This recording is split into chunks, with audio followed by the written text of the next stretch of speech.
Hello, kamusta at welcome back sa aking channel. Alam mo ba yung feeling na parang may biglang hangin sa buhay mo? Yung tipong kahit anong gawin mo, parang may flow na dumarating at ramdam mo, ay, swerte ko ngayon.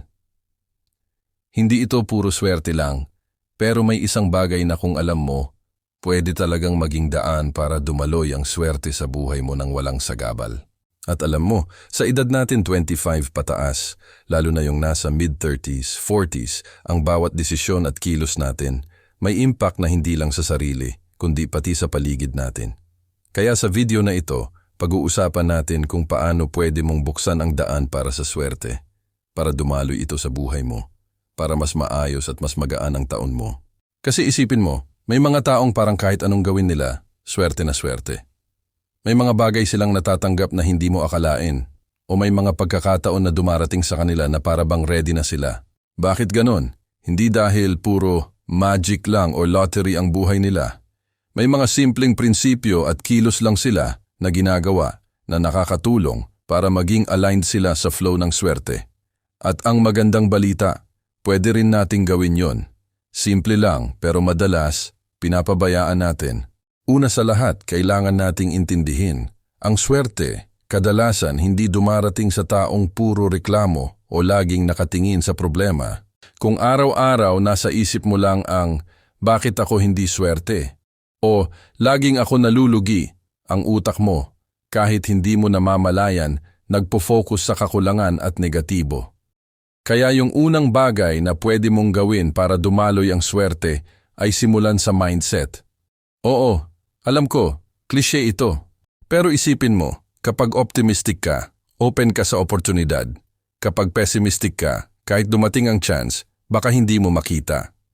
Parang sa ulan kung naka-umbrella ka at ready, hindi ka mababasa. Pero kung nakatayo ka lang at umiiyak sa ulan, aba, basa ka na. At kasabay ng mindset, importante rin yung pakiramdam mo sa sarili. Yung confidence at self-respect, hindi yung mayabang, kundi yung tipong, alam mo yung value mo, alam mo ang kayang mong gawin, at hindi ka nagpapadala sa ibang tao na gusto ka lang pasamain o ibaba. Kapag ganito, ang universe, sa simpleng paraan, parang nagsasabi, ready ka na, dumaan tayo sa tamang daan para sa'yo. Simple lang, pero malakas ang epekto.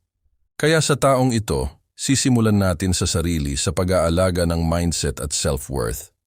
Kasi kung hindi mo maalagaan sarili mo, paano mo aasahan na dumaloy ang swerte? Ngayon, medyo kwento lang muna tayo.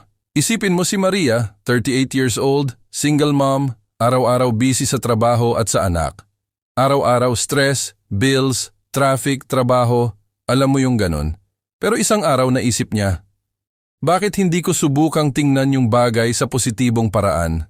Hindi niya binago ang problema niya overnight, pero simula nun, mas nag-focus siya sa mga bagay na pwede niyang kontrolin, sa mga tao na nagbibigay ng energy sa kanya at sa maliit na success sa araw-araw. Alam mo ba, kahit maliit na improvement, nag-open siya ng opportunities? Nakakilala siya ng bagong tao sa work na naging mentor, may client siya na nag-refer sa kanya ng mas malaking project. Parang simpleng shift sa mindset, pero nagdala ng swerte sa kanya. Ganun lang kadali, pero kadalasan nakakaligtaan natin. Kasama rin dito yung practice ng gratitude. Alam ko, marahil iniisip mo, grateful, pero problema ko, bills ko, anak ko. Oo, lahat ng yon, totoo. Pero kapag araw-araw mong napapansin kahit isang maliit na bagay na maganda, parang simpleng kape sa umaga, magandang panahon sa biyahe, tawanan kasama anak, nagpapadala ka ng signal sa utak mo. Life is not all bad. Kapag ganun, mas ready ka sa positibong flow. Ang swerte, dumarating sa taong bukas ang puso at isip sa maliit na blessings. Tapos, may isa pang bagay na gusto kong ibahagi. Ang paraan ng pakikitungo mo sa ibang tao. Madalas, nakukuha natin yung vibe ng universe sa pamamagitan ng pakikitungo natin sa kapwa. Yung taong laging nagbibiro, mabait, marunong makinig, at supportive madalas. Mas maraming opportunities ang dumadating sa kanila. Yung palaging nagrereklamo, nagbibintang, o inggit parang may invisible wall na pumipigil sa flow ng swerte. Kaya sa taong ito, simulan natin sa maliit, Maging magaan sa pakikitungo. Hindi mo kailangang maging perfect, pero sincerity lang, kindness lang. Ipinapakita nito sa universe at sa tao sa paligid mo. Ready ka na para sa good things. At bago natin tuluyang lumalim, isang maliit na tip na madalas nakakalimutan, alagaan ang energy mo. Oo, energy. Hindi lang physical kundi pati mental at emotional. Kapag stressed ka, negative, pagod, automatic na nai-interfere yung flow ng swerte. Kaya kahit simpleng walk sa gabi, short meditation, o kahit pagtawalang kasama kaibigan, pwede na itong magbukas ng space sa positive energy. Parang may bintana sa buhay mo na biglang nagbukas at dadaan ang magandang oportunidad. So, habang pinag-uusapan natin ito, isipin mo, sa taong ito, pwede mong simulan sa sarili. Mindset mo, self-worth mo, gratitude, pakikitungo sa tao, at energy mo, lahat yan. Ready ka na ba? Ready na ba ang sarili mo para dumaloy ang swerte ng walang sagabal? Kasi ito ang unang hakbang. Madalas, sobra lang nating pinapabayaan ang maliit na bagay. Tapos nagtatanong tayo, bakit hindi dumating yung swerte sa akin? Simple lang, baka yung sarili natin hindi pa ready. Ngayon habang iniisip mo ito, gusto kong ikwento sa iyo yung isa pang bagay, yung idea ng flow. Sa mga naglalaro ng tubig o kape sa tasa, alam mo yung kapag may bara, hindi dumadaloy ng maayos, tapos pag inalis mo yung bara, tuloy-tuloy na. Ganon din sa swerte. Ang mga bara sa buhay natin, stress, negativity, toxic people, self-doubt, yung mga yon ang pumipigil.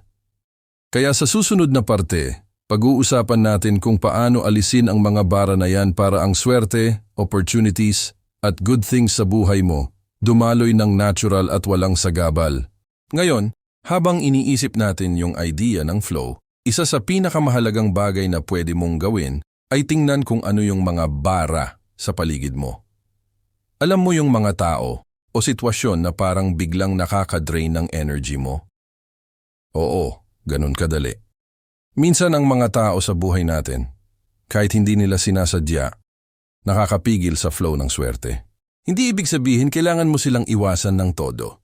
Pero kailangan mong maging aware kung sino yung nagbibigay ng positive vibes at sino yung puro negatibo. Isa sa mga simplest example nito ay sa trabaho. May mga kasama ka sa office na laging reklamo, inggit o negative comment sa bawat achievement mo. Hindi mo kailangan patulan lahat, pero pwede mong limitahan yung oras mo sa kanila o piliin kung sino ang kausap sa mga ganitong moments. Parang filter lang, hindi mo pinapasok lahat ng dumi sa system mo para malinis at smooth yung daloy ng energy at swerte sa buhay mo. At kasabay nito, tingnan mo rin yung sarili mong habits. Madalas tayo mismo ang nagiging hadlang sa swerte natin. Yung tipong nagpo-procrastinate tayo, natatakot, o laging iniisip yung worst case scenario. Dapat unahin mo yung self-discipline at consistency. Kahit maliit lang, kapag araw-araw may ginagawa ka para sa sarili mo, parang naglalagay ka ng mga pinto para dumaan ang magandang oportunidad. Halimbawa, may gusto kang ipatayo na maliit na negosyo, pero araw-araw lang pagod ka at natutulog ng late o laging may excuse, ang flow ng chance, hindi makakapasok. Pero kapag may action ka, kahit pa unti-unti, nagkakaroon ng alignment, parang nagbubukas ang universe ng pinto para sa'yo. Isa pang bagay na madalas nakakaligtaan natin ay ang timing. Oo, tama ang effort, tama ang mindset, pero minsan, ang universe may sariling timing. Dito pumapasok yung pasensya. Maraming tao ang frustrated kapag hindi agad dumarating yung gusto nila. Pero isipin mo, ang swerte parang tubig sa ilog. Hindi mo pwedeng pilitin. Kailangan mo rin intindihin yung daloy. Kapag alam mo kung kailan kikilos at kailan maghintay, mas madali yung flow. Parang paghihintay sa tamang bus. Pwede kang maglakad sa maling direksyon o pwede kang pumwesto sa tamang stop at dumating yung bus sa tamang oras. At habang pinag-uusapan natin ang timing, importante rin ang flexibility. Yung tipong marunong kang mag-adjust kapag may pagbabago. Life is unpredictable, lalo na kapag nasa mid-30s pataas, may pamilya, may responsibilidad. Kapag rigid ka at ayaw mo magbago kahit may signal na mas maganda yung ibang daan, kadalasan, ikaw pa ang nagiging hadlang sa swerte. Kaya maging open. Kung may oportunidad na parang hindi mo planado pero may potential, subukan mo. Hindi ibig sabihin kailangan mong i-risk lahat, pero maging curious, maging adaptive, Minsan, diyan dumarating yung pinakamagandang flow ng swerte. Ngayon, pag-usapan naman natin yung kapangyarihan ng connection. Hindi lang sa trabaho, kundi sa personal life. Yung mga taong supportive, positive, encouraging sila, yung nagpapabilis ng daloy ng swerte. Kaya sa taong ito, pwede mong simulan sa simpleng paraan. Spend more time with people who lift you up, hindi yung laging pabigat. Pwede ring network sa bagong tao na may parehong mindset at energy kahit simpleng coffee o chat lang. Pwede nang magbukas ng doors na hindi mo inaasahan. Parang magic? Hindi. Effort lang, awareness, at open heart. At hindi mawawala ang mindset ng gratitude at reflection. Isipin mo, bawat araw, kahit isang maliit na bagay na natutunan mo o natupad, i-recognize mo. Yung reflection, parang naglilinis ng filter sa utak mo para makita mo yung opportunities na dati hindi mo napapansin. Halimbawa, naisip mo, may pagkakataon pala na pumasok sa akin, pero hindi ko siya pinansin noon. Kung aware ka sa ganitong reflection, next time, mas ready ka na. Ang swerte, dumarating sa taong marunong mag-obserba, mag-adjust, at maging thankful sa kahit maliliit na blessing.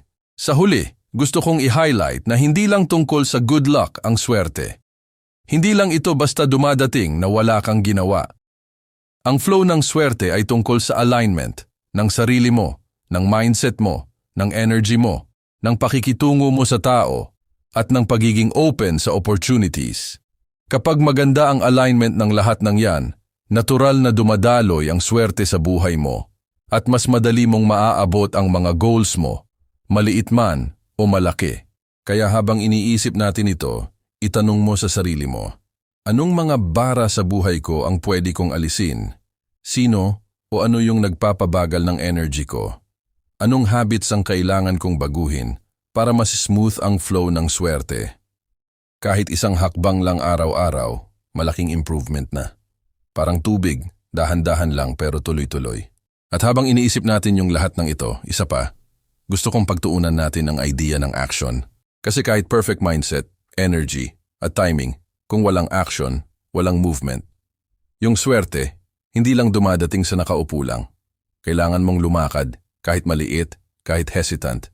Ang universe, parang nagpo-reward sa movement. Kapag pinakita mo na ready ka, kahit paunti-unti darating yung mga pagkakataon. Parang sa tanim, kahit perfect soil, perfect seeds, pero hindi mo diligan, hindi tutubo. Action plus, patience, plus awareness, on flow ng swerte. Ngayon, habang naiintindihan natin yung flow at action, isa sa pinakamahalagang bagay na pwede mong gawin ay ang pag-practice ng consistency. Oo, alam ko madali lang sabihin, pero mahirap gawin. Lahat tayo may daily routine, may responsibilities, may challenges. Pero kapag araw-araw kahit maliit lang ang effort mo para sa sarili mo, para sa goals mo, para sa positivity mo, nag-iipon yon. Parang maliliit na patak ng tubig. Sa umpisa maliit lang, pero pag pinagpatuloy unti-unti na puno ang river at dumadaloy ng malakas. Kaya sa taong ito, isipin mo, anong maliit na steps ang pwede kong gawin araw-araw para mas bukas ang buhay ko sa swerte at oportunidad. Kasabay nito, mahalaga rin ang mindset ng resilience. Alam mo yung tipong kahit may bumps sa road, hindi ka agad sumusuko? Oo, kasi life hindi perfect. At kahit gaano ka prepared, may mga unexpected na nangyayari. Pero dito mo makikita yung tunay na flow ng swerte. Sa taong kaya niyang bumangon at bumalik sa tamang track, mas madaling dumaan ang positive opportunities. Kaya sa bawat challenge, isipin mo, okay lang, may aral dito. May chance na lumakas ako, may oportunidad na dumarating. Yung mindset na lahat may dahilan o lahat may learning, ito ang isa sa pinakamalakas na paraan para dumaloy ang swerte ng walang sagabal. At habang pinag-uusapan natin ang resilience, huwag din kalimutan ang importance ng giving back. Yung tipong kahit simple lang, tumulong ka sa kapwa, mag-share ng positive energy, magbigay ng encouragement. Parang karma? Hindi lang yun. Pero may scientific basis din. Kapag nagbigay ka, nagbubukas ka ng channel sa universe para mas dumami ang good energy sa paligid mo at kasama na rin dito yung opportunities at blessings. Minsan yung taong tinulungan mo, balik sa'yo sa paraan na hindi mo inaasahan. Kaya sa taong ito, huwag matakot maging generous sa effort, time, at kindness mo. Ngayon, isa pa, huwag nating kalimutan ang intuition. Madalas, alam natin sa tiyan natin kung ano yung tama para sa atin, kung anong chance ang worth it, kung anong tao o sitwasyon ang makakapigil sa flow ng swerte. Pero kadalasan, ini-ignore natin dahil gusto natin yung siguradong plano. Sa taong ito, subukan mong pakinggan ang intuition mo. Kapag may pakiramdam kang may tama o mali, i-consider mo yon. Parang internal GPS, madalas, tama ang direksyon na sinasabi nito at nakakatulong para dumaloy ang swerte ng mas smooth. At habang iniisip natin ang intuition, huwag din nating kalimutan ang patience at acceptance. Oo, alam ko, minsan nakakainis kapag hindi agad dumarating yung gusto mo, pero ito rin ay parte ng flow. Kung natutunan mong tanggapin ang mga bagay na hindi mo kontrolado at sabayan mo ang action mo ng patience, mas malakas ang daloy ng swerte. Parang ilog ulit, hindi mo pwedeng pilitin. Kailangan mong mag-adjust sa agos, marunong maghintay sa tamang timing, at maging ready kapag dumating ang pagkakataon. Ngayon, habang iniisip mo lahat ng ito, gusto kong i-highlight ang pinaka-importante. Ang swerte ay hindi lang tungkol sa chance or luck. Ito ay kombinasyon ng mindset, action, energy, pakikitungo sa kapwa, self-awareness, patience, at gratitude. Kapag balance ang lahat ng ito, dumadaloy ang swerte sa buhay mo ng natural, walang sagabal, at mas madali mong maaabot ang mga bagay na pinapangarap mo. Bago tayo magtapos, gusto kong sabihin sa'yo, hindi mo kailangan maging perfect, hindi mo kailangan makontrol lahat. Ang mahalaga, aware ka sa sarili mo, aware ka sa energy mo, aware ka sa paligid mo, at handa kang kumilos kahit paunti-unti. Every step, kahit maliit, mahalaga. Every experience, kahit medyo challenging, may dala ng learning at opportunity. Ang flow ng swerte ay nandyan, nakahanda, basta handa ka ring buksan ang sarili mo para sa kanya. At bilang huling kwento, isipin mo si Juan. Si Juan, 42 years old, ordinary lang ang buhay. May trabaho, may pamilya, may stress. Pero isang araw, nagdesisyon siyang baguhin ang maliit na habits niya. Naglaan siya ng oras para sa sarili, nag-reflect araw-araw sa gratitude, naging mas positibo sa paligid niya, at nag-practice ng patience.